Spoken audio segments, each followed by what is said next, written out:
మరి చైర్మన్ గారికి నాదొక చిన్న రిక్వెస్ట్, ఈ కళ్యాణ లక్ష్మి చెక్కుతో పాటు తులం బంగారం ఇస్తామన్న హామీ ఒకసారి సీఎం గారికి మీరు గుర్తు చేయాలని చెప్పి సంగారెడ్డి నియోజకవర్గం తరఫున ఈ ఫ్యామిలీస్ తరఫున నేను మిమ్మల్ని కోరుతా ఉన్నా. అట్లానే 2500 ప్రతి మహిళకి ఇస్తామన్న ఆ హామీ కూడా మీరు నిలబెట్టుకోవాలని చెప్పి కోరుతా ఉన్నా.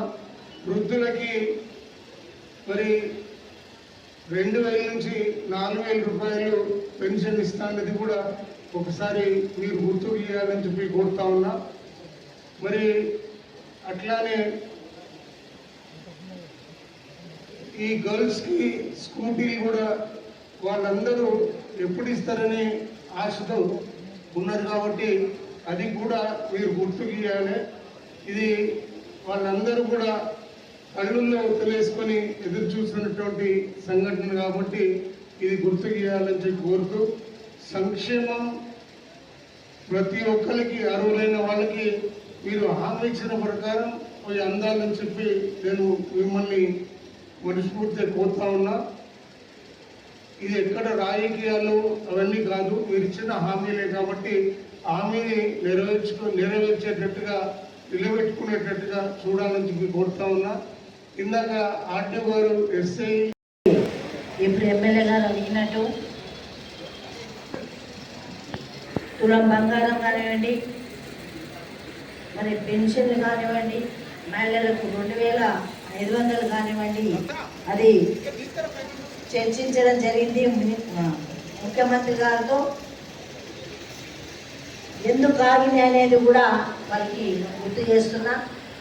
గత ప్రభుత్వం చేసిన అప్పులను సరిచేసుకుంటూ ఇచ్చిన పథకాలను నెరవేర్చడానికి ప్రభుత్వం ఉన్నది.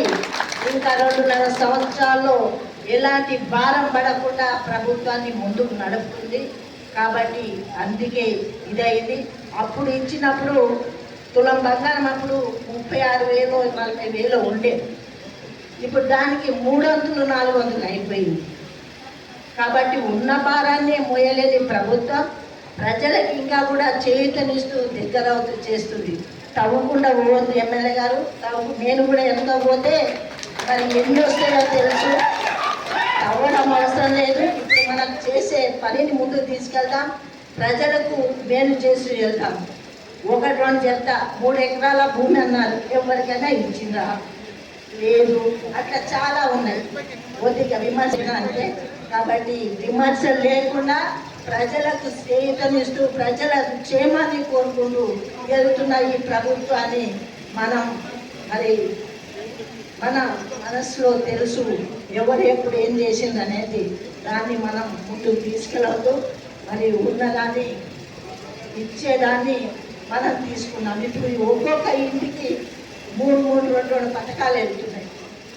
ఒక్కొక్క ఇంటికి నెలకి 3000 4000 ఆమ్దాని వస్తుంది. అది సరిపోతుంది. ప్రజలు ఎలాంటి ఆందోళన లేదు. ఇలాంటి ప్రభుత్వం ఉండాలని వాళ్ళందరూ కూడా కోరుకుంటున్నారు. కాబట్టి ధన్యవాదాలు.